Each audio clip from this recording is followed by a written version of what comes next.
परम प्रेमय शिशि ठाकुर मोर जगत जननी शिशि लक्ष्मीमा परम पूज्यपाद शिशि बड़दा आजिर भरसा आचार्य देव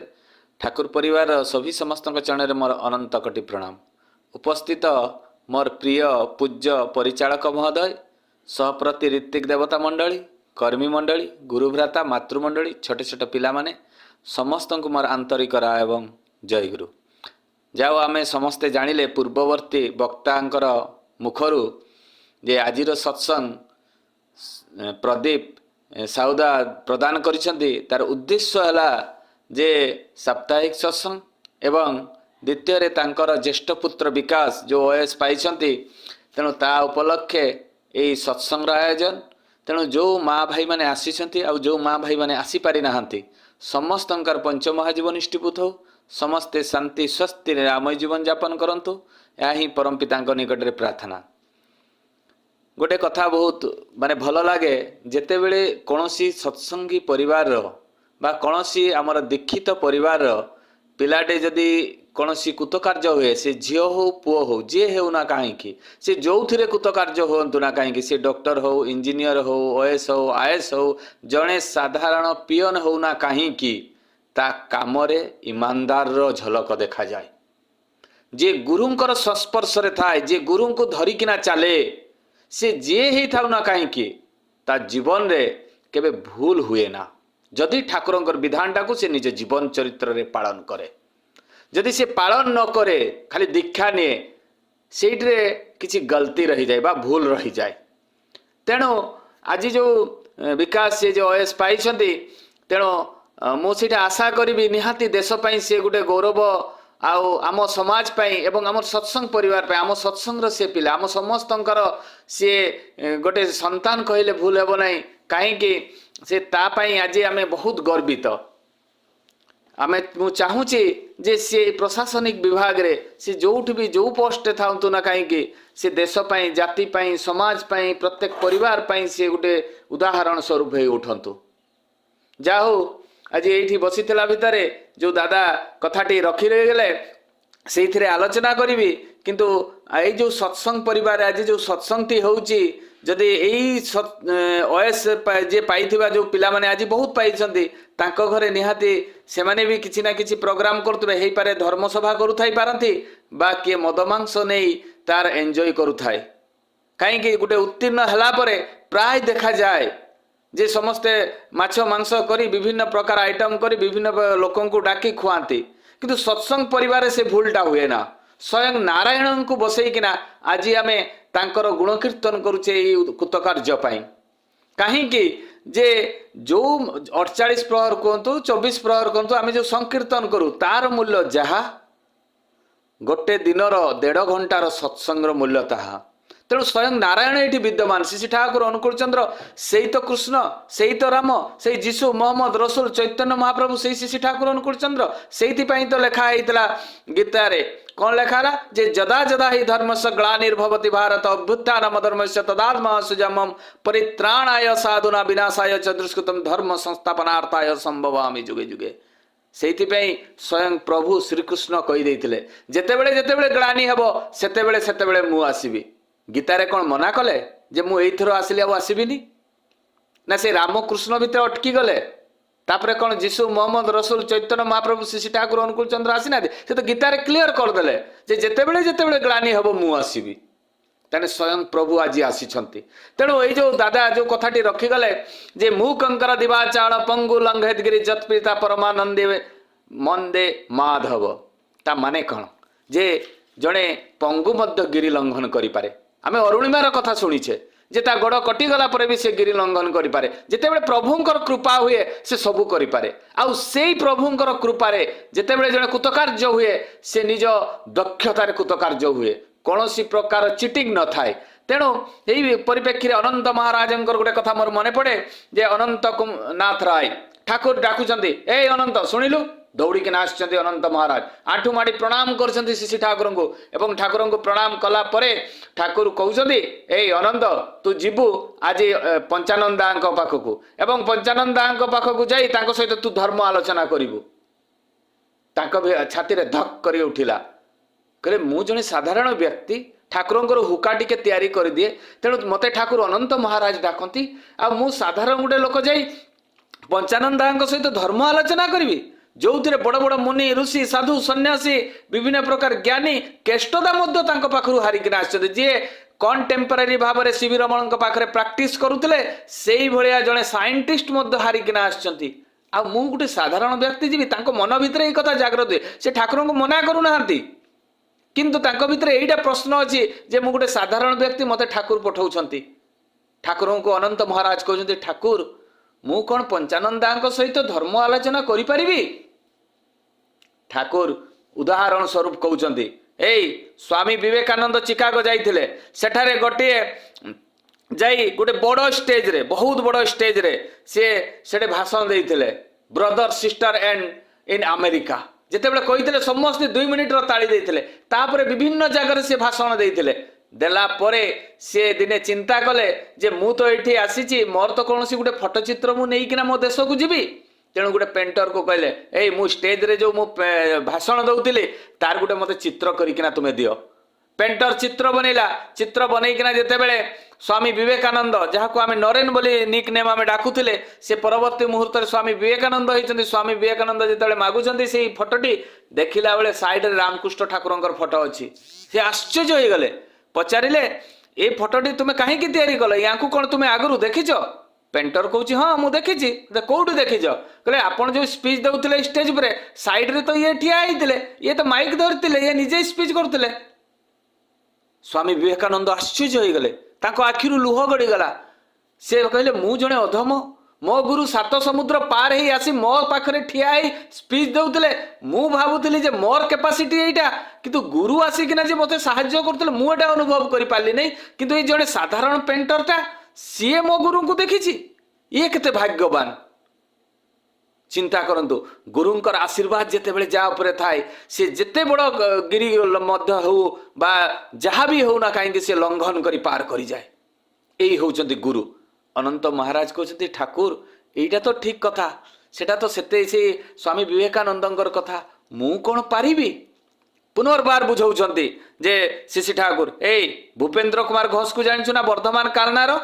ସେ ମାତ୍ର 2 ବର୍ଷ ହେଲାଣି ଦୀକ୍ଷା ନେଇଛି, ଏବଂ ଦୀକ୍ଷା ନେଲା ପରେ ସେ ଗୋଟେ ବିରାଟ ଧର୍ମସଭା କରିଛି, ଏବଂ ବିରାଟ ଧର୍ମସଭା ଯେଉଁଥିରେ ଲକ୍ଷ ଲକ୍ଷ ଲୋକ ଆସିଛନ୍ତି। ତୁ ଜାଣିଛୁ ଯେ କେତେ ଲୋକ ଆସିଥିଲେ, ଆଉ ସେଇ ଧର୍ମସଭାରେ ବିଭିନ୍ନ ପ୍ରକାର ଧର୍ମାଲମ୍ବୀ ଗୁରୁମାନେ ସବୁ ଆସିଥିଲେ। ସେ ଖ୍ରୀଷ୍ଟିଆନ ହୁଅନ୍ତୁ, ବୌଦ୍ଧିଷ୍ଟ ହୁଅନ୍ତୁ, ମୁସଲମାନ ହୁଅନ୍ତୁ, ହିନ୍ଦୁ ବହୁତ ଗୁରୁମାନେ ଆସିଥିଲେ, ଏବଂ ଆଶ୍ରମ ତରଫରୁ ବି ସେ ନିମନ୍ତ୍ରଣ ହେଇଥିଲା। କହିଲେ, ଠାକୁର ସେଟା ତ ମୁଁ ଜାଣିଛି। ତାହେଲେ ଭୂପେନ୍ଦ୍ର କୁମାର ଘୋଷ ସେ ଯେତେବେଳେ ବିରାଟ ଧର୍ମସଭା କଥା, ଆଜିର ଡେଟ୍ରେ ଯଦି ଗୋଟେ ଧର୍ମସଭା ହୁଏ ଏ 200-500 ଲୋକ ଆସିବେ, କିନ୍ତୁ ସେତେବେଳେ ଯେତେବେଳେ ଧର୍ମସଭା ହେଉଥିଲା ଲକ୍ଷ ଲକ୍ଷ ଲୋକ ଆସୁଥିଲେ ଶୁଣିବା ପାଇଁ ଠାକୁରଙ୍କ କଥା, ଧର୍ମର କଥା। ସେତେବେଳେ କେମିତି ଭକ୍ତ ଥିଲେ ଆପଣ ଚିନ୍ତା କରନ୍ତୁ। ଆଜି ଯଦି ଡକାଯାଏ କୌଣସି ଡିସ୍କୋ ଡ୍ୟାନ୍ସ ହୁଏ, ସେଠି ଲୋକ ଭର୍ତ୍ତି ହେଇଯିବେ, ନ ଡାକିଲେ ବି ସେ ଦୌଡ଼ି ଦୌଡ଼ି ପଳେଇବେ। କିନ୍ତୁ ଯେଉଁଠି ଭଗବାନଙ୍କର ଆଲୋଚନା ହେଉଛି, ଧର୍ମର ଆଲୋଚନା ହେଉଛି, ସେଇଠି ଲୋକ ଦେଖାଯାଆନ୍ତି ନାହିଁ। ତାହେଲେ ଚିନ୍ତା କରନ୍ତୁ, ଯେତେବେଳେ ଭୂପେନ୍ଦ୍ର କୁମାର ଘୋଷ ବର୍ଦ୍ଧମାନ କାଲନାରେ ବିରାଟ ଧର୍ମସଭା କଲେ, ଏବଂ ସେଇ ଧର୍ମସଭାରେ କରିବା ପୂର୍ବରୁ ଠାକୁରଙ୍କ ପାଖରେ ନିବେଦନ କରିଥିଲେ ଭୂପେନ୍ଦ୍ର କୁମାର ଘୋଷ ଯେ ଠାକୁର ସତ୍ସଙ୍ଗ ଆଡ଼ୁ କେହି ନା କେହି ଆମର ଯଦି ବକ୍ତା ଯାଆନ୍ତି ତାହେଲେ ଭଲ ହେବ, କାହିଁକି ବିଭିନ୍ନ ଧର୍ମସଭାର ଲୋକମାନେ ସେଇଠିକୁ ପହଞ୍ଚିବେ, ଗୁରୁମାନେ ପହଞ୍ଚିବେ, ବିଭିନ୍ନ ପଣ୍ଡିତମାନେ ପହଞ୍ଚିବେ, କିନ୍ତୁ ଆମ ଆଶ୍ରମରୁ ଆପଣ ପଠେଇବେ। ସେତେବେଳେ ଠାକୁର କହିଥିଲେ ଯେ ଦୀନବନ୍ଧୁ ଘୋଷ जो अच्छा सी जीवे एवं प्रफुल्ल कुमार दास जीवे, जनार्दन बंदोपाध्याय जीवे एवं अध्यापक शरद चंद्र हालदार जीवे। यही माने जीवे, तुम्हें जाओ धर्मसभा रे आलोचना सरंजाम तैयारी कर। जहाँ भी हो भूपेन्द्र घोष से तैयारी कले विराट धर्मसभा एवं धर्मसभा विभिन्न प्रकार धर्मावलंबी गुरु माने जो भक्त माने सन्यासी माने सबू आलोचना कर चलिले। देखला बेले जिते आश्रम रु डकाला जे आश्रम शिशि ठाकुर अनुकूल चंद्र आश्रम रु जो आसचंदे से माने ए स्टेज उपरे आसी किछि ठाकुरंकर धर्म उपरे आलोचना करंतु। देखागला कहीं जाई नांती, से दीनबंधु घोष जाई नांती, प्रफुल्ल कुमार दास, जनार्दन बंदोपाध्याय, अध्यापक शरद चंद्र हालदार कहीं भी जाई नांती। जेते बेले कहीं जाई नांती, भूपेन्द्र कुमार घोष को भितर क्रोध आसिला। जेते बेले एलाउंस होता है 2 थर 3 थर कई स्टेज पर को आसु न थांती, सेते बेले निजे भूपेन्द्र कुमार घोष स्टेज पर को उठी जाइछन्ती। एवं जेते बेले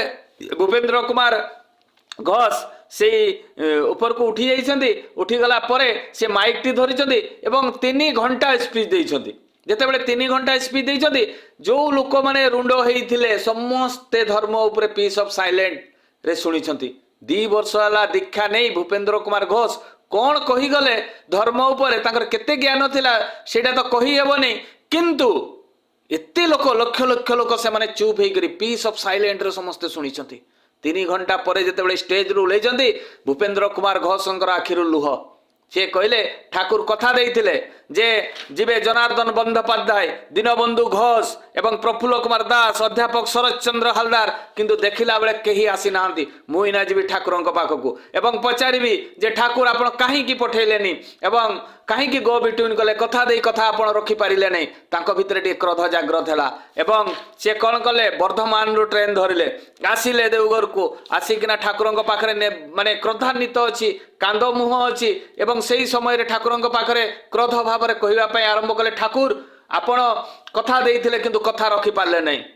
ସାଙ୍ଗେ ସାଙ୍ଗେ ଠାକୁର କହୁଛନ୍ତି ଚୁପ୍ ସାଲା, ତୁ ଯେତେବେଳେ 3 ଘଣ୍ଟା ସେଇ ଷ୍ଟେଜ ଉପରେ ଠିଆ ହେଇ ଭାଷଣ ଦେଲୁ, ସମସ୍ତେ ପିସ୍ ଅଫ୍ ସାଇଲେଣ୍ଟରେ ସମସ୍ତେ ଶୁଣିଛନ୍ତି। ସେମାନେ କ'ଣ ଶୁଣୁଥିଲେ? ସେଇ ଧର୍ମ କଥା ତ। ଆଶ୍ଚର୍ଯ୍ୟ ହେଇଗଲେ ଭୂପେନ୍ଦ୍ର କୁମାର ଘୋଷ, କହିଲେ ମୁଁ ତ ଏଇନା ଯା ସାଙ୍ଗେ ସାଙ୍ଗେ ସ୍ପିଚ୍ ସାରିକିନା ଆସିଛି, ଠାକୁର ଏଇ ମେସେଜଟା ପାଇଲେ କେମିତି? ସେ ସମୟରେ ତ ଟେଲିଫୋନ୍ ନାହିଁ କି ମୋବାଇଲ ନଥିଲା ଯେ ସାଙ୍ଗେ ସାଙ୍ଗେ ଗୋଟେ ମେସେଜ ଆସିଯିବ। ସେତେବେଳେ ଭୂପେନ୍ଦ୍ର କୁମାର ଘୋଷ ଠାକୁରଙ୍କୁ ପଚାରୁଛନ୍ତି, ଠାକୁର ଏଇ କଥା ଆପଣ ଜାଣିଲେ କେମିତି? ଠାକୁର କହୁଛନ୍ତି ଯେ ତୁ ପରା ମତେ କହୁ ପରମ ବ୍ରହ୍ମ, ଜଗତଗୁରୁ, ଜଗତ ବ୍ରହ୍ମ, ଆଉ ତୁ ଦେଖିଲା ବେଳକୁ ତୁ ମତେ ଚିହ୍ନି ପାରିଲୁ ନାହିଁ ଯେ ମୁଁ ପରା ତୋ ସହିତ ଥିଲି। ଆଶ୍ଚର୍ଯ୍ୟ ହେଇଗଲେ ଭୂପେନ୍ଦ୍ର କୁମାର ଘୋଷ,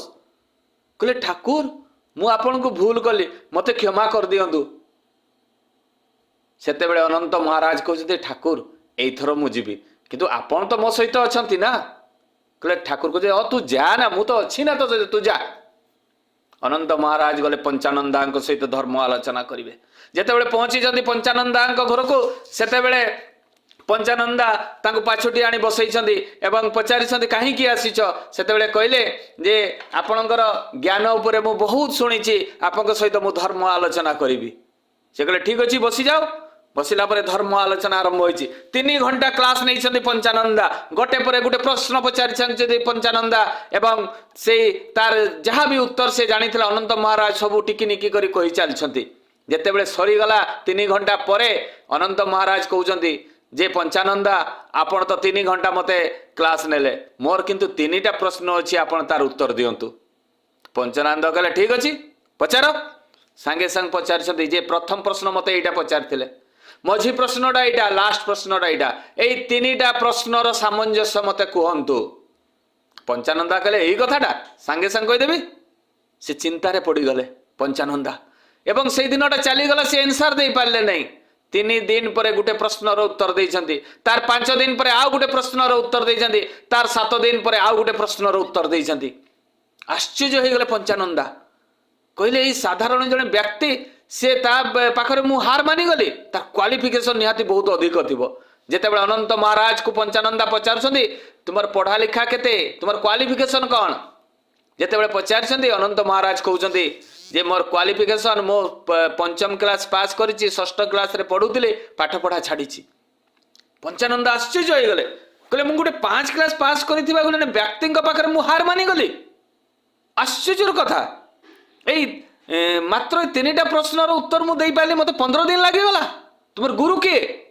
ସାଙ୍ଗେ ସାଙ୍ଗେ ପଚାରି ଦେଇଛନ୍ତି ଯେତେବେଳେ ଅନନ୍ତ ମହାରାଜକୁ। ଅନନ୍ତ ମହାରାଜ କହୁଛନ୍ତି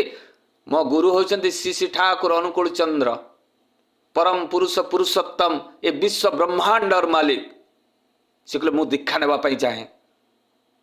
ମୁଁ ତାଙ୍କ ପାଖରୁ ଦୀକ୍ଷା ନେବା ପାଇଁ ଚାହେଁ। ଏବଂ ପଞ୍ଚାନନ୍ଦା ଦୀକ୍ଷା ନେଇଥିଲେ ଠାକୁରଙ୍କର ଏବଂ ଦୀକ୍ଷା ନେଲା ପରେ ଆସିଥିଲେ ଠାକୁରଙ୍କ ଦର୍ଶନ କରିବା ପାଇଁ। ଆଉ ଜୀବନ ସାରା ରହିଯାଇଥିଲେ ପଞ୍ଚାନନ୍ଦା, ଯେ 16ଟା ବିଷୟରେ ପଢ଼େଇ ପାରୁଥିବା ଭଳିଆ କାପାସିଟି ଏବଂ ଡବଲ MA ସେଇ ଭଳିଆ ଜଣେ ବ୍ୟକ୍ତି। ସାଧାରଣ ଇଂଲିଶ, ବଙ୍ଗଳା, ବିଭିନ୍ନ ଭାଷାରେ ତାଙ୍କର ଜ୍ଞାନ ଥିଲା ପଞ୍ଚାନନ୍ଦାଙ୍କ ଉପରେ ଏବଂ ସେ ଫିଜିକ୍ସ, କେମିଷ୍ଟ୍ରି, ବାୟୋଲୋଜି ସବୁ ବିଷୟରେ ସେ ପଢ଼େଇ ପାରୁଥିଲେ, ତାଙ୍କର ଏତିକି ଜ୍ଞାନ। ସେଇଭଳିଆ ଜଣେ ବ୍ୟକ୍ତି ସେ ଆସି ଶ୍ରୀ ଠାକୁରଙ୍କ ପାଦ ପଦ୍ମେ ଜୀବନ ସାରା ରହିଯାଇଥିଲେ। ସେ ଚିହ୍ନିଥିଲେ ଶ୍ରୀ ଠାକୁର କିଏ। ତାହେଲେ ଶ୍ରୀ ଠାକୁର ଆମ ପାଇଁ କୋଉ ଭଳିଆ ପରିବାର ଚାହିଁଛନ୍ତି, କିପରି ପରିବାର ଚାହିଁଛନ୍ତି, ଏଇଟା ଆମକୁ ଜାଣିବା ଦରକାର। ଠାକୁରଙ୍କର ଇଚ୍ଛା କ'ଣ, ଆମେ କିଭଳି ହେବା ଦରକାର। आम जे ठाकुर दीक्षा नहीं दीक्षा नेला परे आमर प्रथम कर्तव्य होची आमे धर्मटा को बुझिबा दरकार। धर्म होची धुरु धातुरु आसीची माने धारण करबा माने मुनि ऋषि साधु सन्यासी माने कहउतले आगरे जे वेदटा को जे धारण करे से ता निज जीवन चरित्र रे प्रत्येक जिनिस ठीक ठीक पालन करे। जदि मु जदि ए कथाटी कहबी जे सत्यानुसरणटा को जदि निज जीवन चरित्र रे जने धारण करे ताले से धर्मटा को ठीक भाव रे पालन करि पारिबो। जेते पर्यंत सत्यानुसरण रे देइथिबा प्रत्येकटी बाणी बा ठाकुर देइथिबा प्रत्येकटी निर्देश को जदि निज जीवन चरित्र रे पालन करबा ता घरे प्रत्येकटी समस्यार समाधान ऑटोमेटिक हो जिवो। एई जन्मटा से ठाकुर को देइकिना देखंतु देखिबे आरो जन्म को आपन परिवार रे आउ असुविधा नथिबो किंतु एई जन्मटा जदि आमे ठीक भाव रे ठिसी ठाकुर अनुकूल चंद्रंकर निर्देशटा को एवं तांकर देइथिबा पथटा को आमे जदि ठीक भाव रे पालन न करू ताले हमर नेक्स्ट जनरेशन सब विकृति आड़ को चली जिवो।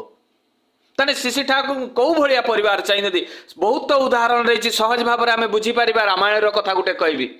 दिने कौन है से भरत से गुरु सहित आसुचंदी एवं जेतेबेले भरत गुरु सहित आसुवा समय रास्तार नंदीग्राम पड़े। नंदीग्राम रे तांकर पूर्वजंकर सब मूर्ति सब अच्छी जो माने से रास्ता देकरी क्रॉस करती से राजा परिवार से दशरथर परिवार से माने सब से आरती करती। तो सही जिते मूर्ति अच्छी अज बड़ी भागीरथी एम होती सब पूर्वज से आरती करुँच गुरु सहित थाली धरी भरत आरती करू करू देखुं पिता मूर्ति अच्छी। आश्चर्य गुरुदेव को पचार गुरु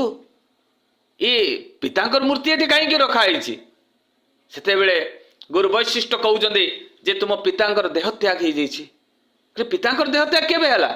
कहला ये अल्प दिन भितर कहीं मत जनइले नहीं कहीं ना तुम माँ कर से प्रतिज्ञा थिला ताकू न जनइवाई देह असुस्थ कहीं मत कहतु कहले नहीं तुम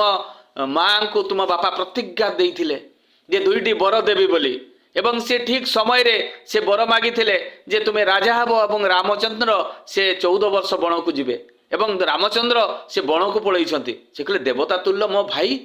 ताकू मो माँ बण को पठेदेले दौड़िले सीधा जाइए राज दरबार को जाइए माँ पाद तले पड़ी भो भो कांदिले कहले माँ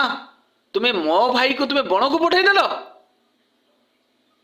सी कहले मु राजा कदापि हेबी नहीं आज डेट रे से था तो आमे जदि जड़े पुओ को जड़े बापा बाहर कर तू जा संपत्ति रे तोर अधिकार नहीं तो सान भाई सब संपत्ति सी तार अधिकार अच्छी से केस करदेव बड़ पुओ बापा ना रे करदेव माँ ना रे भाई ना रे समस्त ना रे केस करदेव किंतु जड़े राज गादी बसबार व्यक्ति तांकु बाहर कर सी होउचंती पुरुषोत्तम रामचंद्र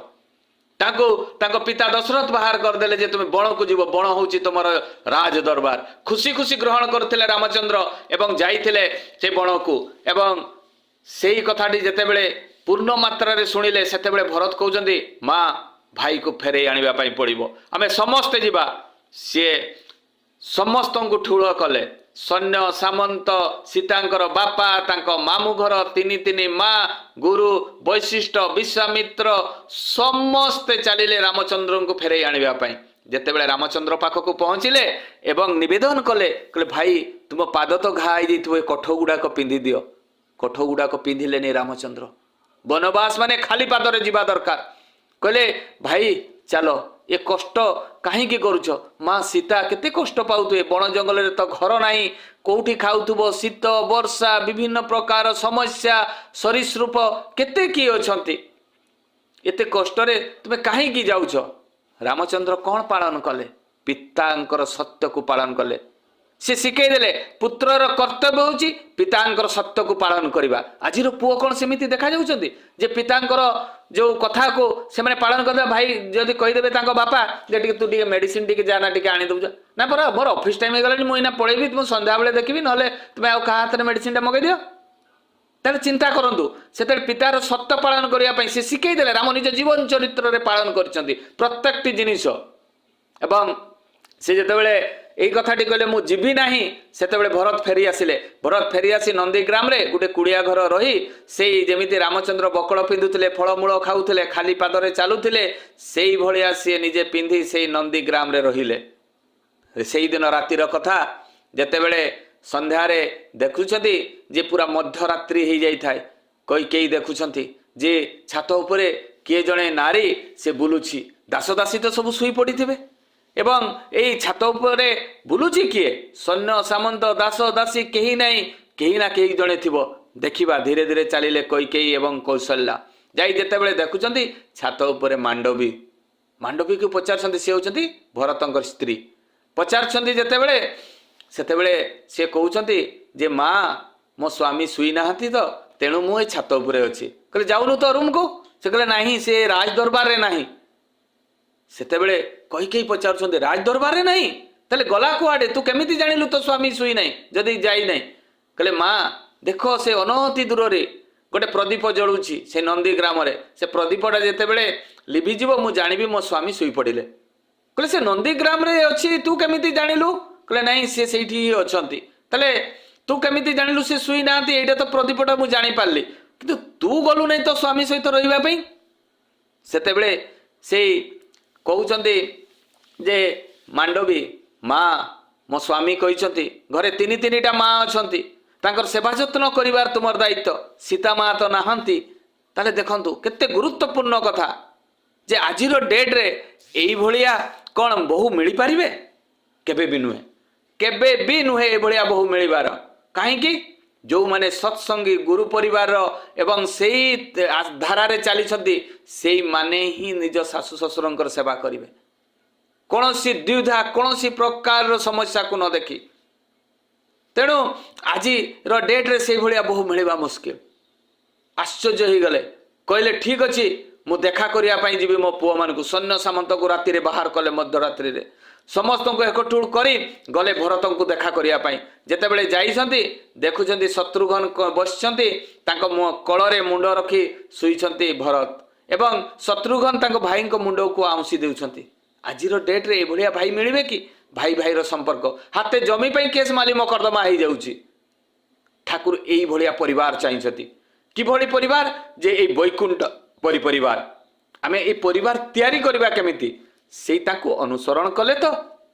ଶ୍ରୀ ଠାକୁରଙ୍କର ଆଦର୍ଶକୁ ଯେତେ ପର୍ଯ୍ୟନ୍ତ ଆମେ ନିଜ ଜୀବନ ଚରିତ୍ରରେ ନ କରିବା ସେତେ ପର୍ଯ୍ୟନ୍ତ କିଛି ହେବନି। ଆମେ ଯଦି ନିଜ ଦୋଷ ଦେଖିବା ତାହେଲେ କିଛି ଲାଭ ହେବନି। ଜଣେ ସ୍ୱାମୀ ହିସାବରେ ମୁଁ ନିଜ କର୍ତ୍ତବ୍ୟକୁ ପାଳନ କରିବି, ଜଣେ ପିତା ହିସାବରେ ମୁଁ ନିଜ କର୍ତ୍ତବ୍ୟକୁ ପାଳନ କରିବି, ଜଣେ ଶାଶୁ ହିସାବରେ ସେ ତାର କର୍ତ୍ତବ୍ୟକୁ ପାଳନ କରିବ, ଏବଂ ବୋହୂ ହିସାବରେ ତାର କର୍ତ୍ତବ୍ୟକୁ ପାଳନ କରିବ, ଶିଶୁ ହିସାବରେ ତାର କର୍ତ୍ତବ୍ୟକୁ ପାଳନ କରିବ। ଯେ ଯାର କର୍ତ୍ତବ୍ୟଟାକୁ ଯଦି ଯେ ଠିକ୍ ଭାବରେ ପାଳନ କରିବେ, ତାହେଲେ ସେ ଧର୍ମଟାକୁ ଠିକ୍ ଭାବରେ ପାଳନ ହେଲା ବୋଲି ଆମେ ଜାଣିବେ। କିନ୍ତୁ ଆମେ କ'ଣ କରିବା? ଯେ ଆମେ ଭାବୁଛେ ଏଇ ଯେଉଁ ସଂସ୍ଥା ଏଇଟା ଗୋଟେ ଗ୍ରୁପ, ଆମେ ସତ୍ସଙ୍ଗଟାକୁ ଗୋଟେ ଗ୍ରୁପ ଭାବୁଛେ। ବହୁତ ଲୋକ କୁହନ୍ତି ଯେ ସତ୍ସଙ୍ଗୀ ମାନେ ଆସିଛନ୍ତି, ଏଇଟା ଅନୁକୂଳ ସଂସ୍ଥା, ଏଇଟା ଜୟଗୁରୁ ସଂସ୍ଥା। କୌଣସି ଅଲଗା ସଂସ୍ଥା ନୁହେଁ। ସତ୍ସଙ୍ଗ ଗୋଟେ ସ୍ୱୟଂ ନାରାୟଣଙ୍କର ସଂସ୍ଥା। ସତ୍ୟାନୁସରଣରେ ଶ୍ରୀ ଠାକୁର ଲେଖି ଯାଇଛନ୍ତି ଯେ ଋଷିଙ୍କୁ ବାଦ ଦେଇ ଋଷିବାଦର ଉପାସନା ଆରମ୍ଭ ହୋଇଛି।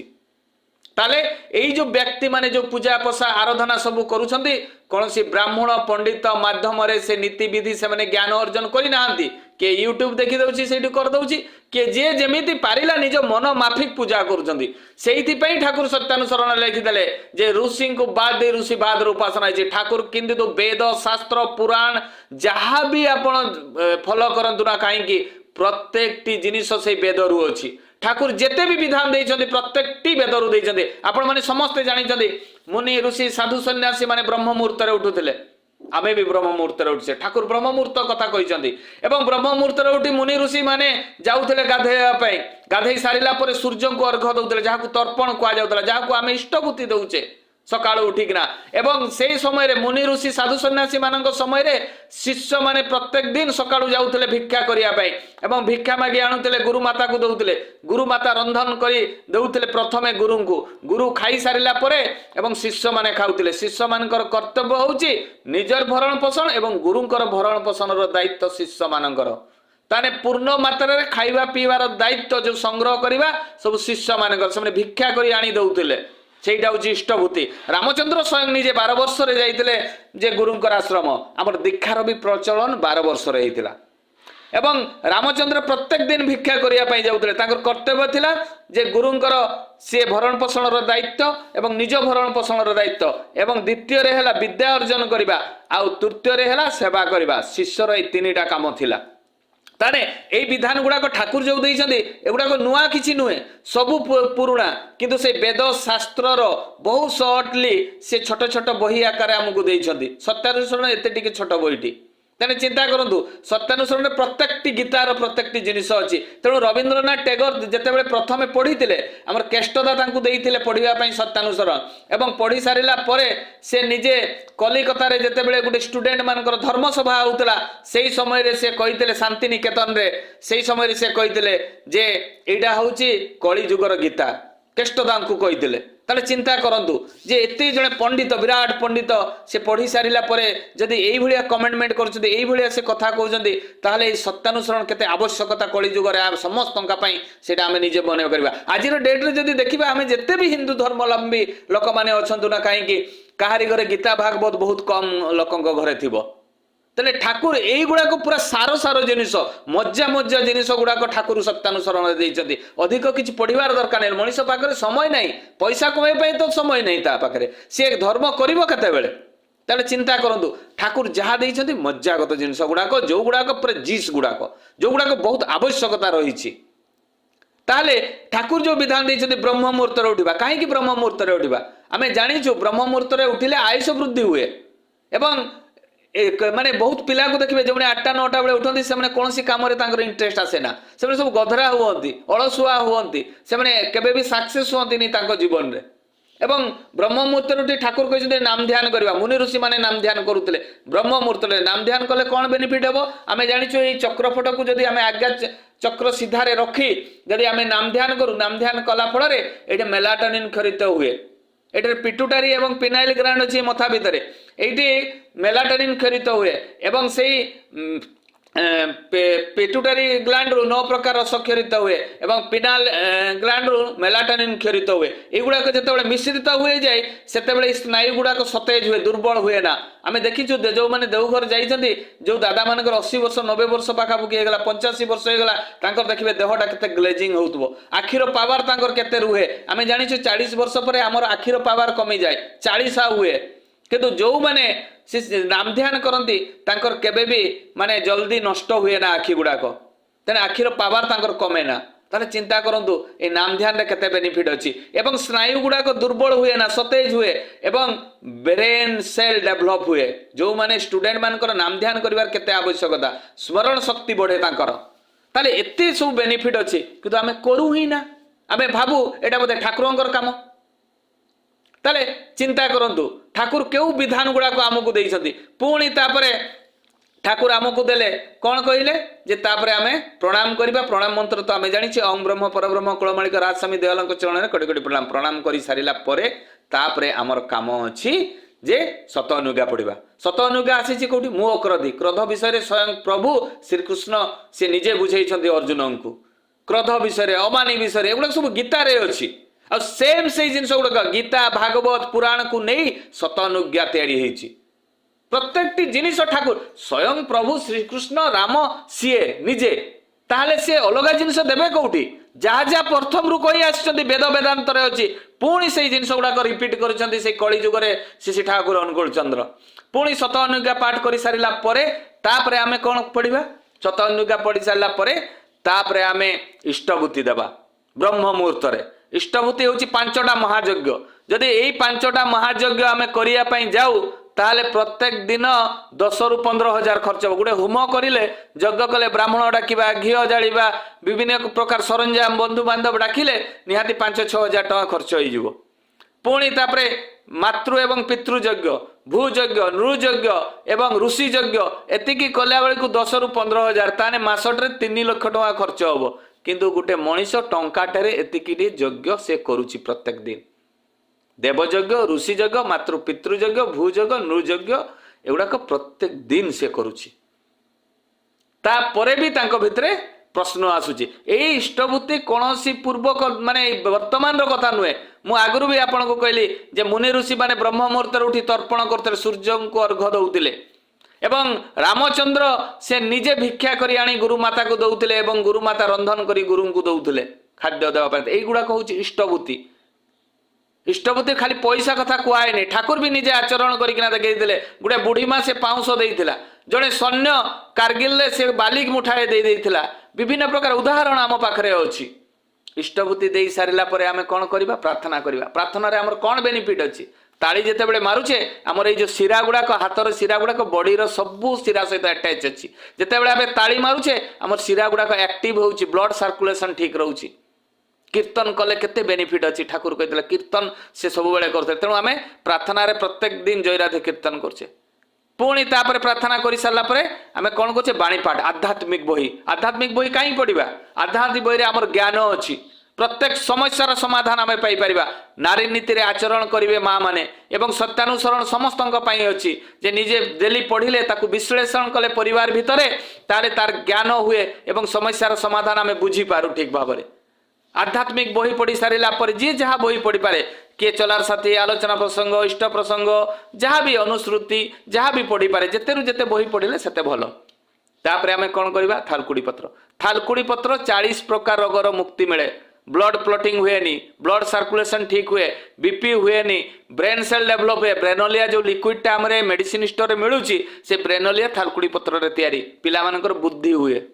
तेने देखो थालकुड़ी पत्र केते प्रकार थालकुड़ी विषय जानवर थे यूट्यूब रे आप मारे थालकुड़ी पत्र खाई सारा पर एक्सरसाइज कथा कहते यही जिनस गुड़ाक सब तो मुनि ऋषि करुले ब्राह्मण माने करुले आज डेट रे ठाकुर ब्राह्मण क्षत्रिय वैश्य शूद्र से तो समस्ते संतान तेणु समस्त को यह विधान टाक देदेले ए पृथ्वी रे से मुसलमान हूँ ख्रीस्टियान हूँ बुद्धिस्ट हूँ जैन हूँ जी हूँ ना कहीं समस्त को समान विधानटा देदेले यही श्री ठाकुर देइथिबा विधान गुड़ाक कौन सी अलगा संस्था नुहे सत्संग होउची स्वयं नारायण संस्था तार जदि आमे उदाहरण देबा ठाकुर को धरी सारिला पर कौन आमे अनुकूल अनुकूल जप करे मैं राधा नाम टी जप करे ताले आमे कृष्ण नाम प्रत्येक दिन जप करे प्रत्येक दिन गोविंद नाम जप करे ताले सत्संग अलगा संस्था हैला कोठी सत्संग होउची पूर्ण मात्रा रे कृष्णंकर नाम जप करे केमिति जप करे सकाळ आमे जय राधे कीर्तन करछे जय राधे राधे कृष्ण कृष्ण गोविंद गोविंद बोलरे राधे गोविंद गोविंद जो आमे जप करूछे ताले राधांक ना कृष्णंक ना गोविंदंक ना सकाळे नउछे पुणी जय राधे कीर्तन संध्या बेले भी करूछे ताले सकाळ संध्या आमे कृष्णंक ना नउछे कि नहीं ताने अलगा संस्था हला कोठी पुणी आमे जानिछे जेते बेले सत्संग सरी जाय जय राधे कीर्तन सरे आमे से हरे कृष्ण कृष्ण कृष्ण हरे हरे हरे राम राम राम हरे हरे जोड़ा ऋग्वेद रु आसीछि जोड़ा गोटे महामंत्र गोटे जोटे चैतन्य महाप्रभु या विस्तारित भाव में सबुआड़े प्रचार प्रसार करते तेरे यही जो मंत्रटी यही जो महामंत्रटी सत्संग रे भी आमर पालन हुए केमिति पालन हुए आमे जानिछु जेतेबेले सत्संग सरी जाय से समय रे देवघर रे आमे देखिछु जेतेबेले प्रार्थना सरे जय राधे प्रार्थना सरला परे माता मनमोहिनी देवी जो आमर माता मनमोहिनी धाम अच्छी से 10-12 जन गुरु भाई संकीर्तन करी करी आसंती से पेंडेल पाखक जोटी प्रेयर हुए प्रत्येक दिन से ठाकुर प्रणाम बड़मा प्रणाम बड़दा प्रणाम कर सारा से मैंने जाती बुलिकिना बड़दाबाड़ी रु हेकिना समाधि होकर माता मनमोहिनी धाम रे दी एंड करती ताले चिंता करंतु ताले यही जिनिस गुड़ाक जो मैंने समस्ते पालन कर पृथ्वी सारा जो हरे कृष्ण मंत्र जप होटा भी आश्रम रे भी एवं विभिन्न जगार जमी मंदिर आपन मुर्सुआर जमी मंदिर रही भी से जप करा जाए ताले अलगा संस्था है कौटी पुणी होम यज्ञ कथा कह जदि जीव जो मुनि ऋषि ब्राह्मण माने वर्तमान जब बाहागर हो ग्रह पूजा हो जहाँ भी होना कहीं जो होम यज्ञ करती ब्राह्मण माने आज देवघर भी से आम जाचु वेद भवन गुटे अच्छी जहाँ भी सेरिमनी हो से जन्म दिवस पालन हो बा उत्सव हो सबु समय रे सेठी होम हुए ताने सत्संग अलगा संस्था है कौटी सत्संग होची प्योर सनातन धर्म को पालन करुवा गोटे संस्था प्रत्येक जिनिस आम ठीक ठीक आचरण रे करू देखला बेलू जदि या को आम देखू ताने प्रत्येक जिनिस बेदरू अच्छी किंतु आमे जेतेबेले यही भितर आम पशि जाऊ आम बुझी पारुना ठाकुरंकर कथा गुड़ाक पुणी शेष रे गोटे कथा कही मोर वक्तव्य बंद करी कहीं शेष हो गला माने समय हेबाकू जाउची जे ये जो पूर्वजन्म परजन्म कथा आम बहुत लोग विश्वास करूना धर्म कथा कहीं विश्वास करूना आम भावु मुसलमान धर्म ख्रीस्टियान धर्म बौद्धिस्ट धर्म एगुड़ा गोटे गोटे मत ठाकुर कहते धर्म हूँ एक जहाँ को এই ବେଦରେ ଅଛି, ସତ୍ୟାନୁସରଣରେ ଅଛି। ତାକୁ ଯିଏ ଧାରଣ କରିବ ସେ ଧର୍ମଟାକୁ ଠିକ୍ ଭାବରେ ପାଳନ କରିପାରିବ। କୌଣସି ମୁସଲମାନ, ଖ୍ରୀଷ୍ଟିଆନ, ବୌଦ୍ଧିଷ୍ଟ, ଜୈନ ଯଦି ସେମାନେ ନିଜ ନିଜ ଧର୍ମଟାକୁ ଠିକ୍ ଭାବରେ ପାଳନ କରୁଥାନ୍ତି ତାହେଲେ କାହାରି ଭିତରେ ମତ ପାର୍ଥକ୍ୟ ଦେଖାଯିବନି। ତାହେଲେ ସେଇଭଳିଆ ଜଣେ ଭକ୍ତ, ବିରାଟ ଭକ୍ତ ଲୁଥର ରହମାନ ଯେତେବେଳେ ଶ୍ରୀ ଠାକୁର ଅନୁକୂଳ ଚନ୍ଦ୍ର ପାବନା ଛାଡ଼ି ଯେତେବେଳେ ଦେଓଘରକୁ ଆସିଗଲେ, ପାବନା ହିମାୟତପୁର ଦେଓଘରକୁ ଆସିଲା ପରେ ପ୍ରତ୍ୟେକଟି ଦାୟିତ୍ୱ ବହନ କରିଥିଲେ ସେଇ ଲୁଥର ରହମାନ। ନିଜ ପ୍ରାଣଠୁ ବି ଅଧିକା ଭାବିକିନା ସେ ଭଲ ପାଇଥିଲେ ଏବଂ ତାର ସେବା ଯତ୍ନ ସେଇ ମନ୍ଦିର ନେଇଥିଲେ। ହିମାୟତପୁରର ସେ ଦାୟିତ୍ୱ ନେଇଥିଲେ। ସେ ଜଣେ ସହପ୍ରତି ରୀତିକ ମଧ୍ୟ ଥିଲେ। ତାଙ୍କୁ ମୌଲାନା ଲୁଥର ରହମାନ ମଧ୍ୟ ସେ ହେଇଥିଲେ। ସେ ତା ମସଜିଦରେ ମୌଲାନା ହେଇଥିଲେ। ଏବଂ ସେଇଭଳିଆ ଜଣେ ଭକ୍ତ ଶ୍ରୀ ଠାକୁରଙ୍କର କିଭଳି ଜଣେ ମୁସଲମାନ ଜଣେ ଶ୍ରୀ ଠାକୁରଙ୍କର କେମିତି ପରମ ଭକ୍ତ ହୋଇଥିଲେ। ସେ ଆମେ ସବୁ ଭାବୁ ଯେ ପୂର୍ବଜନ୍ମ ପରଜନ୍ମ ଏଗୁଡ଼ା କିଛି ନାହିଁ, ଏଇ ଜନ୍ମଟାରେ ଖାଇ ପିଇ ମରିଯିବା, ଏଗୁଡ଼ା ସବୁ କିଏ ଜାଣିଛି, କିଏ ଦେଖିଛି ପରଜନ୍ମ ପୂର୍ବଜନ୍ମ? ଠାକୁର ନିଜେ ଆଚରଣ କରିକିନା ଦେଖେଇଲେ। ପ୍ରତ୍ୟେକଟି ବିଧାନରେ ଯାହା ଯାହା ଅଛି ଠାକୁର ନିଜ ଆଚରଣରେ କରିକିନା ଦେଖେଇଛନ୍ତି। ଲୁଥର ରହମାନଙ୍କର ଘର ହେଉଛି ଯଶୋର ଜିଲ୍ଲା, ଅଭୟନଗର ଥାନା, କଟା। ତାଙ୍କ ଗାଁ ହେଉଛି କଟା ଏବଂ ସେ କଟାରେ ସେ ବହୁତ ହାଇ ଏଜୁକେଟେଡ୍, ବହୁତ ସେ ପାଠ ପଢ଼ା ତାଙ୍କର ବହୁତ ଏବଂ ଉଚ୍ଚ ଡିଗ୍ରୀ ପାଇଥିଲେ, ଉଚ୍ଚ ଶିକ୍ଷିତ ଥିଲେ ଏବଂ ସେ ମାଦ୍ରାସାରେ ପାଠ ବି ମଧ୍ୟ ପଢ଼ିଥିଲେ। ମାଦ୍ରାସାରେ ଆମେ ଜାଣିଛୁ ମୁସଲମାନ ମାନେ ଯେଉଁ ପାଠ ପଢ଼ନ୍ତି ସେଇଥିରେ ସେ ପ୍ରତ୍ୟେକ ଦିନ ଦେଖନ୍ତି ଯେ ମାଦ୍ରାସାକୁ ବହୁତ ଲୋକ ଆସନ୍ତି ଏବଂ ସେଇଥିରେ ଡେଉଁରିଆ, ତାବିଜ, କବଜ ଏଗୁଡ଼ାକ ନିଅନ୍ତି। ସେ ମନେ ମନେ ଭାବନ୍ତି ଯେ ଏଇ କବଜ, ତାବିଜ ଏଇଗୁଡ଼ା କ'ଣ ଧର୍ମ? ଯେ ସେ ଯେଉଁ ଲୁଥର ରହମାନ ଯେଉଁ ସେ ନିଜେ ନିଜେ ଏଇଗୁଡ଼ାକ ସବୁ ଭାବୁଥିଲେ ଯେ ହଜରତ ମହମ୍ମଦ କେବେ ବି ସେ ସ୍ୱଚକ୍ଷୁରେ ଦେଖିପାରିବେ? ଏଇଟା ବି ତାଙ୍କ ମନ ଭିତରେ ଗୋଟେ ପ୍ରଶ୍ନ ଥିଲା। ଏବଂ ରକ୍ତ ମାଂସ ଗଢ଼ା ହଜରତ ମହମ୍ମଦକୁ ମୁଁ କେବେ ଦେଖିପାରିବି? এইটা হচ্ছে তাঁকর গোটে প্রশ্ন। ইয়ং পিলা বহুত শিক্ষিত, উচ্চ শিক্ষিত, উচ্চ ডিগ্রি পাইলে, মাদ্রাসারে পড়িলে, তাঁকর বিবাহ হেলা। বিবাহ হেলা পরে লুথর রামঙ্কর স্ত্রী কହୁଛନ୍ତି যে আমার তো বিবাহ হয়ে গলা, তুমি তো বহুত শিক্ষা করছ, চাকরি করুন। লুথর রামান করছেন মু চাকরি করিবা বা কাহা পাখে চাকর রহিবা মু পছন্দ করে না, মু চাকরি করিবিনি, বিজনেস করিবি। তাଙ୍କ স্ত্রী পচারুଛନ୍ତି যে তুমি কেউ বিজনেস করিব? কলে মু তো কিছু জানিপারুনি কেউ বিজনেস কলে কোন লাভ ଅଛି। ସେତେବେଳେ ତାଙ୍କ ସ୍ତ୍ରୀ କହୁଛନ୍ତି ମୋ ଆବା ସେ ଲୁଗାର ବିଜନେସ୍ କରନ୍ତି ଏବଂ ସେ ପାବନାରୁ ଯାଇ ଲୁଗା ଆଣନ୍ତି। ପାବନାର ଲୁଗା ବହୁତ ସୁନ୍ଦର ଦେଖିବା ପାଇଁ ଏବଂ ସେଥିରେ ବହୁତ ଲାଭ ଅଛି ଆଉ ବହୁତ ଲାଷ୍ଟିଂ ବି କରେ।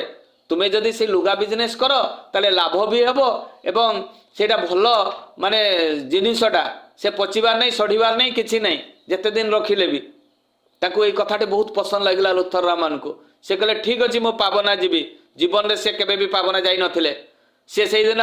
ତାଙ୍କ ସ୍ତ୍ରୀଙ୍କ କଥାରେ ସିଏ ବାହାରିଥିଲେ ପାବନା ଯିବା ପାଇଁ। ଦେଖନ୍ତୁ ଏଇ ଯେ ପୁରୁଷୋତ୍ତମଙ୍କର ଯେତେବେଳେ ଡାକ ଆସେ ସେତେବେଳେ ସଂସାର, ସ୍ତ୍ରୀ, ଛୁଆ, ପିଲା, ଟଙ୍କା, ପଇସା ସବୁ ଗୌଣ ହେଇଯାଏ। ସେଇଭଳିଆ ଲୁଥର ରହମାନ କିଭଳି ଠାକୁରଙ୍କ ସହିତ ସମ୍ପର୍କ ସ୍ଥାପନ ହେବ ତାର ଏଇ ବାହାଘର ପରେ ଗୋଟେ ସିଏ ଲୀଳା କରିଥିଲେ। ଏଇ ଯେଉଁ ଲୀଳା ଯେତେ ମାନେ ସବୁ କରିଛନ୍ତି, ଅନନ୍ତ ମହାରାଜ କୁହନ୍ତୁ, କିଶୋରୀ ମୋହନ କୁହନ୍ତୁ, ଯିଏ ବି ହୁଅନ୍ତୁ ନା କାହିଁକି, ଏଗୁଡ଼ାକ ସବୁ ପୂର୍ବରୁ ନିର୍ଦ୍ଧାରିତ। କିଏ କେଉଁ ରୋଲଟା ଲିଭେଇବେ ପୃଥିବୀକୁ ଆସି ଠାକୁରଙ୍କ ସହିତ, ଏଗୁଡ଼ା ସବୁ ପୂର୍ବରୁ ନିର୍ଦ୍ଧାରିତ। ତେଣୁ ଲୁଥର ରାମନ ସେ ଠାକୁରଙ୍କ ସହିତ ଲୀଳା କରିବେ। କ'ଣ ଲୀଳା କରିବେ? ଯେ ପୂର୍ବଜନ୍ମ ଏବଂ ପରଜନ୍ମ ବିଷୟରେ ଲୋକମାନଙ୍କୁ କ୍ଲିଅର କରିଦେବେ, ମାନେ ତାର ସମାଧାନଟା ଦେଇଦେବେ। ଯାହା ବି ହଉ ନୂଆପଡ଼ା ଷ୍ଟେସନରୁ ବାହାରିଲେ ଲୁଥର ରହମାନ ଯିବେ ପାବନା ଲୁଗା ଆଣିବା ପାଇଁ ଏବଂ ଟ୍ରେନରେ ବସିଲେ। ଟ୍ରେନରେ ବସିଥିବା ସମୟରେ ସିଏ ଦେଖିଲେ ଯଶୋର ଷ୍ଟେସନରେ ଜଣେ ଧଳା ପଞ୍ଜାବୀ ଏବଂ ଧଳା ଧୋତି, କଳା ଧଡ଼ିର ବାନା ଅଛି, ଏ ପିନ୍ଧି ଜଣେ ଉଠୁଛନ୍ତି। ଯେତେବେଳେ ଆସି ତାଙ୍କ ସାମ୍ନାରେ ବସିଗଲେ ଏବଂ ସେଇ ବଗିରେ କେହି ବି ଲୋକ ନଥିଲେ, ସେଇଠି ଯେତେବେଳେ ବସିଗଲେ, ବସିଗଲା ପରେ ନିଜେ ବାର୍ତ୍ତାଳାପ ଆରମ୍ଭ ହେଲା। ପଚାରୁଛନ୍ତି ଲୁଥର ରାମନ ଯେ ଆପଣଙ୍କ ନାଁ କ'ଣ? ସେତେବେଳେ କହୁଛନ୍ତି ମୋ ନାଁ ହେଉଛି ଡକ୍ଟର ସୁବୋଧ ସେନ। ଯଶୋର ଷ୍ଟେସନରେ ସେ ଯଶୋରରେ ସେ ସୁବୋଧ ସେନ, ଡକ୍ଟର ସୁବୋଧ ସେନ ବିଷୟରେ ମୁଁ କିଛି କହିବା ପାଇଁ ଚାହେଁ ଯେ ସୁବୋଧ ସେନ ଜଣେ ସହପ୍ରତି ରୀତିକ ଥିଲେ। 5 ଦିନ ଧରି ଯଶୋର ଠାରେ ଶ୍ରୀ ଠାକୁରଙ୍କର ବିରାଟ ଗୋଟେ ଉତ୍ସବ କରିଥିଲେ ଏବଂ ସେ ବହୁତ ଗୁଡ଼େ ଖ୍ୟାତନାମ ଚିକିତ୍ସକ ମଧ୍ୟ। ସେ ଜଣେ ଡାକ୍ତର, ବହୁତ ସେଠିକା ଲୋକମାନେ ତାଙ୍କୁ ବହୁତ ଭଲ ପାଆନ୍ତି। ତ ସେଇ ସୁବୋଧ ସେନ ଯେତେବେଳେ ଲୁଥର ରାମନଙ୍କର ସାମ୍ନାରେ ବସିଲେ, ସେତେବେଳେ ଲୁଥର ରାମନ ଯେତେବେଳେ ପଚାରୁଛନ୍ତି ଯେ ଆପଣଙ୍କ ନାଁ କ'ଣ, ସେତେବେଳେ ସେ କହୁଛନ୍ତି ମୋ ନାଁ ହେଉଛି ଡକ୍ଟର ସୁବୋଧ ସେନ। ଏବଂ ସେତେବେଳେ ଡକ୍ଟର ସୁବୋଧ ସେନ କହୁଛନ୍ତି ତୁମେ କେଉଁଠିକୁ ଯିବ? ସେ କହିଲେ ମୁଁ ପାବନାକୁ ଯିବି। तो पावना जीवी ताले कोठी ओल्हिबा पई पड़े पावना गले ईश्वरीय स्टेशन ओल्हिबा पई पड़े एवं तांको पचारुछन्ते जे तुमे कोथि पई जाउछ लुथर रामन कहछन मु व्यवसाय करिवि किछि लुगा आनिबि तो सेतेबेले डॉक्टर सुबोध सेन कहउछन्ती जे ठीक अछि तुमे तो जीव पावना आ मु तो जाउछि मो गुरुंग पाखकु श्री ठाकुर अनुकूल चंद्रकर आश्रम हिमायतपुर एवं तुमे चलो मो सहित लुथर रामन बहुत खुशी हेले कहले ठीक अछि किंतु लुथर रामन डॉक्टर सुबोध सेन को पचारुछन्ती जे मु तो जने मुसलमान कौन मते आश्रम रे रहिबा पई सुजोग दिया हबो से कहले काहे कि नुए ठाकुर तो आहुरी खुशी हेबे चलो जा भी लुथर रामन जाइछन्ती पावना हिमायतपुर जेते बेले जाई सकाळे माने संध्या बेले पहुंचुछन्ती देखुछन्ती ठाकुर बसछन्ती प्रार्थना करिया पई एवं ठाकुर जेते बेले प्रार्थना हाथ जोड़ी करी बसछन्ती प्रार्थना करिया पई प्रार्थना करिवा समय रे से देखुछन्ती तांकर चतुर्पार्श्व पूरा आलोक होई जाईछि एवं लुथर रामन जाई जेते प्रार्थना सरीछि प्रणाम करछन्ती ठाकुर कथावार्ता करछन्ती जे तुमर ना कोन तुमर घर कोठी तुमर किए किए अछन्ती सब गोटे लाइन रे से कथावार्ता से सब पचार देइछन्ती पचारला परे से रहिछन्ती आश्रम रे तांकर लुगा सब किणाकुणी हेइछि विभिन्न प्रकार तार दिन जेते बेले ठाकुर को जाई करी प्रणाम करूछन्ती देखिला बेले को तांकर चेहरा बदली गला भलिया लागुछि कहले मु तो काली अलगा चेहरा देखतिले आज गुटे कोन अलगा चेहरा देखा जाउछि तांको आश्चर्य लागिछि लुथर रामन को एवं सेही समय रे जड़े भाई आसी पचारुछन्ती मोहम्मद कथा रसूलंकर कथा एवं सबु विभिन्न प्रकार कथा सब पचारुछन्ती जेते बेले एई कथा पचारुछन्ती पचारिबा समय रे हठात तो से पचारा सरी जाइछि से मोहम्मद रसूल धर्म एई परे सरी जाइछि सरीला परे से भाई जनक पळैछन्ती पळैला परे ठाकुर को जाई करी जेते प्रणाम करछन्ती लुथर रामन पचारछन्ती ठाकुर मु एठी कोन नमाज पढ़ी परिबी ठाकुर कहले निहाती पढ़ी परिबो ठाकुर कहले तुमे खांटी गुटे मुसलमान हेबाकू चेष्टा करो आश्चर्य हले लुथर रामन कहले एटा तो हिंदू गुरु सी मुसलमान प्रति तांकर टिके भी घृणा नहीं बा मुसलमान बोलिकिना मते टिके भी से माने किछि ये करू नांती से आहुरी कहउछन्ती जे खांटी गुटे मुसलमान हो आश्चर्य होइछन्ती लुथर रामन एवं ठाकुर को प्रणाम करी आसीछन्ती से बुलुछन्ती विभिन्न प्रकार बाणी पढुछन्ती एवं बाणी पढु पढु सेई जो व्यक्ति रसूल मोहम्मद मुसलमान हिंदू धर्म एई परे जो आलोचना करते तांको देखाला पचारते आपनकर ना कोन सेते बेले से कहउछन्ती मो ना होछि खलील रहमान आमे जानिछु खलील रहमान होछन्ती कुष्टियार से ठाकुरंकर जणे बहुत बड़ भक्त तो जेते बेले पचारले मो ना होछि खलील रहमान लुथर रामन कहउछन्ती आपण ठाकुरंकर दीक्षा नैछन्ती कहले हां मु ठाकुरंकर दीक्षा नैछि बहुत दिन हलाणी आपण कोन आश्रम रे नमाज पढ़ंती से कहले हां मु नमाज पढ़े प्रत्येक दिन लुथर रहमान आश्चर्य होउछन्ती जे खलीलुर रहमान जने मुसलमान हेई ठाकुरंकर दीक्षा नै से सबु ये करूछन्ती तापरे से लुथर रामन बुलुछन्ती से आश्रम रे देखुछन्ती बाणी देखाइछि बुद्ध ईसा विभेद करे श्री चैतन्य रसूल कृष्ण जीव उद्धारे हन अभिभूत के आर ताई जानिस नाही ए बाणीटी पढ़ी लुथर रामन विषय रे हृदय रे मथा भितर जहाँ भी द्वंद्व थिला सब बाहरी गला पुणी बाणी देखुछन्ती धर्म मानुष बांचे बाड़े संप्रदायटा धर्म नारे ए बाणीटी पढ़ी आश्चर्य हो गले लुथर रामन दा धर्म गोटिए तार कौन प्रकार हुए ना यही बाणीटी पढ़ी तांको अभाग लागिला परदिन पुणी लुथर रामन को से सुबोध सेन कहले तुमे ठाकुरंकर बही किण तांको पढ़िला परे ठाकुरंक विषय रे समस्त जानि परिबो बन जाबे ओ बही किणिले तांकर बिजनेस रो जो लुगापटा किणवा कथा सब किणी सारिले पुणी बाहरिले से तांको घर को कोटा जाबी हो ईश्वरीय स्टेशन रे बसिले बसिबा पूर्व ठाकुर को प्रणाम कले प्रणाम कला बेले देखुछन्ती सुंदर चेहरा मायावी मन सुंदर चक्षु दरदी भरा स्नेह ठाकुर कहउछन्ती समय सुविधा हेले तुमे आउ थरे आश्रम को आसीबो एवं तुम सहित मेलामिशा करी मते बहुत आनंद लागिला तुमे आउ थरे निहाती आसीबो लुथर रामन ठाकुर आशीर्वाद नहीं घर को गले घरे जाई पहुंची ठाकुर बही किछि पढ़िले जो चलार साथी एवं सत्यानुसरण नहीं ताकू पढ़िले दिने मध्यरात्रि लंठन लगेकिना पढ़ुथांती तांको स्त्री देखुछन्ती मध्यरात्रि 12टा पारे गला गोटे पाखापुखी ताकू जेतेबेले जेइगिरी कहउछन्ती जे एते राति पर्यंत कोन पढ़ुछ देखिला बेलको हिंदू बही गुड़ाक आश्चर्य होइछन्ती लुथर रामन स्त्री जाइकिना तांको सासु ससुर को कहइछन्ती जे तुम पुओ पागला हे गलानी से हिंदू गुरुंकर बही पढ़ुछि आसिकिना तांको बापा माँ लुथर रामन को पचारिछन्ती एवं लुथर रामन टिकिनिकी ठाकुरंकर विषय रे सब कहइछन्ती तांको बापा माँ खुशी होइछन्ती खुशी है परे स्त्री भी मध्य बुझी पारी किछि दिन पर लुथर रामन ठाकुर दीक्षा नहीं दीक्षा नेला परे जेतेबेले पुणी आछन्ते ठाकुर को दर्शन करने ठाकुर एत भक्त मान सामने कहते ए देख मोर गोटे सलजार आसीगला देख रे मोर गोटे सलजार आसीगला आश्चर्य होती समस्ते कहला रे लुथर रामन को देखि ठाकुर कौन सलजार होगा कहते ठाकुर को जिते से प्रणाम कर प्रणाम कला परे ठाकुर कहते तू शोड़ा आग जन्म ब्राह्मण घरे पुओ थिलु आ एथर मुसलमान घरे जन्म होइछु ठाकुर हसी हसी कहते सब कथा गुड़ाक जे क्यों जन्म हुए ताहा कौन जानी हुए ना ठाकुर यही कथा कहते लुथर रामन यही कथाटी शुणी सेठी आ प्रश्न करना ठाकुर को एवं राति सारा निद होइनी तार दिन प्रार्थना सरी प्रार्थना पर देखुं ठाकुर नहांती देखला बेलू पावना नदी बंध उपर गोटे बाउंसर बेंच अच्छी से ठाकुर बस एकुटिया पाखे कहीं ना लुथर रामन आश्चर्य होती जे ठाकुर पाखे तो सब बड़े लोक भर्ती होती तो ठाकुर एकुटिया अच्छा बोधे मत सी जगी जाइना जिते ठाकुर को प्रणाम प्रणाम कला ठाकुर को कहते लुथर रामन ठाकुर आपण मते कहले काली जे ब्राह्मण घरे थिलु तोर माने ए जन्म रे तू मुसलमान घरे जन्म होइछु एई कथाटा मते टिके क्लियर कर दियंतु ठाकुर कहउछन्ती तू सुनिबा पई चाहू सेतेबेले लातुर रमन को जे ठाकुर मु नियाती सुनिबा पई चाहे कहले हो ठीक अछि आर जन्म रे तू थिलु ब्राह्मण तोर नाम थिला गोपाल चंद्र भट्टाचार्य तो स्त्री वर्तमान बुढ़ी हो जाइछि से वर्तमान भी तो कथा भाभी भाभी कांदे तोर दुईटी पुओ बड़ पुओ चाकरी करे एवं सान पुओ चाष करे तू मात्र 2 दिन ज्वर रे मरी जाइतलु हठात तोर काम अछि तू से घर को जीवु से घरे गोटे रूपार घटी भितरे सिची कॉइन तंबार घटी भितरे किछि रूपार कॉइन तू सब रखिछु एवं दक्षिण दिगरे गोटे अँला गछ मूल 10 हाथ दूर रे अँला गछरु 10 हाथ दूर रे तू गोटे जगार तुपिकिना से गुड़ाक रखिछु तू जाई से तो परिवार को से गुड़ाक देई करी आसीबु ठाकुर को जे ठाकुर एड्रेसटा मते कहतु जे से गाँव एड्रेस कौन सेतेबेले ठाकुर कहउछन्ती जे तू जीवु से जसरु ओलिबु जसरु नालदा बोली गोटे गाँ अछि से नालदारे तोर घर जा भी हो ये सब कथा शुणी आश्चर्य लगी ठाकुर कौन सब कथा कहते यहीटा भी मुंड भितर पशि लुथर रामन जहाँ भी हो ठाकुर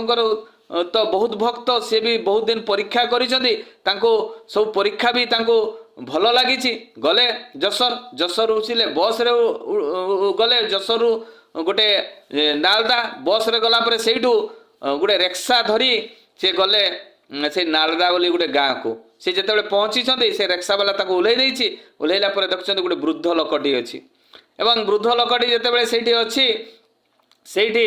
जाई जिते पचारुछन्ति जे एठी जो गोपाल कृष्ण भट्टाचार्य तार निक नेम थिला कान्हाई कान्हाई रो घरटा कोठी जिते कान्हाई घर पचारुछन्ति सेतेबेले से वृद्ध लोकटी कहउछि मु तो ता सांग चलो मु तुमको नहीं जीवी तो गले गला बेलू देखिले रास्तार कि सुंदर घर केते सुंदर परिष्कार परिच्छन्न माटीर घर देखि बहुत आनंद लगी संध्या हो जाए शंख प्रत्येकटी घरे बाजू थाए से समय मन पड़ जाए ठाकुर एना हाथ जोड़ी बसते प्रार्थना करुवे प्रार्थना करी चलुंट घर को पहुँची गले से गोपाल चंद्र भट्टाचार्य घर को जहाँ को कान्हाई घर पहुँची जिते जाई से देखुंट जे से घर बहु जड़े छुआ को घर भीतर को नहीं जाऊँगी बुढ़ीटे जड़े से पिंडा उपरे बसची ये सब दृश्य देखी आश्चर्य लगी से जिते जाई कहते जे कौन कहि कौन नहीं यही चिंता करी से कहते जे मु पावना हिमायतपुर आश्रम आसी मु जड़े ठाकुर जड़े शिष्य एवं तम घरे मु किछि माने काम अच्छी से काम पाई आसी तो यही कथा जिते कहते से बुढ़ी जनक से चिंता कर ये तो सब मुसलमान लोक ये कौन गोटे हिंदू गुरु विषय रे कहूँ ता भितर डाउट हो जाए टी भरोसा आसुना दिन दुनिया तो खराब केते मुसलमान मान तो टे खराब ये अच्छी ये ब्राह्मण घर परिवार तो जहाँ भी हो तो से कहते लुथर रामन जे सान बाबू गला कुआड़े छोट बाबू गला कुआड़े छोट बाबू से बुढ़ी आश्चर्य होती ये जड़े यंग पिला ये छोट बाबू तो मो स्वामी ही डाकती ये जानिले केमिति पुणी पचार बड़ बाबूर जो मिर्गी बेमारी थिला छटपट होउतला तड़पुतला छोट समय रे से कौन ठीक अच्छी ना ठीक ही आहरी आश्चर्य होती कहले ये सब कथा केमिति जानिला बुढ़ी माटी को प्रत्येकटी कथा धीरे धीरे कहला पर सी आश्चर्य होउछंती ये कोठी नहीं कोठी ए सब कथा सुनी आसिक मते कहूची से बुढ़ी माटी भावुछंती पचारुछंती तुम बड़ पुओ कुआड़े जाइछि तुम बड़ पुओर ना कौन जेतेबेले पचारिछंती सेतेबेले बड़ पुओ जाइछि से जसर कोर्ट रे तो से चाकरी करे एवं सेठी से अच्छी से आसुथबो एना सान बाबू कुआड़े जाइछि सान बाबूर गोटे छुआ होइछि से ता ससुर घर को जाइछि एवं सेठी से अच्छी एवं सब गुप्त कथा गुड़ाक से बुढ़ी माटी को कही देइछंती कहला परे से बुढ़ी माटी आश्चर्य टिके होउछि पहुँचला परे तांको पुओ माने जेतेबेले पचारुछंती पचारला बेले ये किए से कहे तोर बाबारे से दुई पुओ आश्चर्य होउछंती बड़ पुओ ना गोविंद सान पुओर ना विजन आश्चर्य होउछंती सी कहउछंती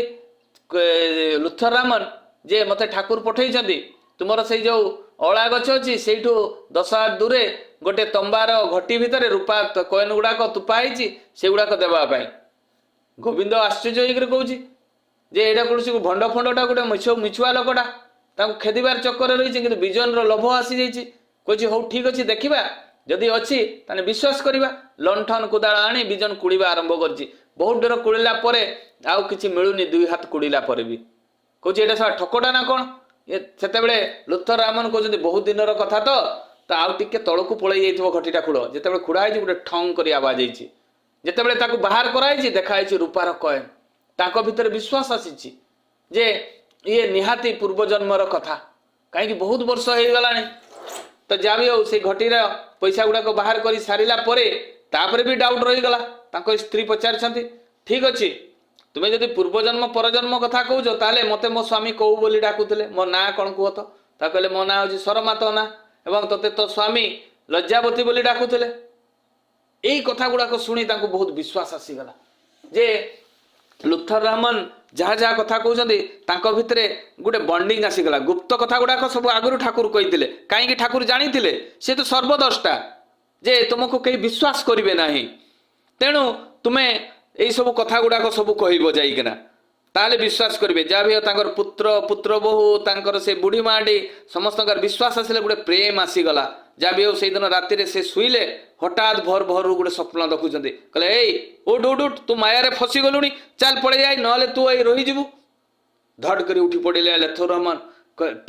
से बुढ़ी स्त्री को देखिले और देखी ही रहीगले से जावाई इच्छा नथिले कहले यहाँ तो मोर परिवार पुणी सी जहाँ भी हो ठाकुर निर्देश अच्छी सी पलि आसिले आम जो पूर्व परजन्म कथा आम विश्वास करूना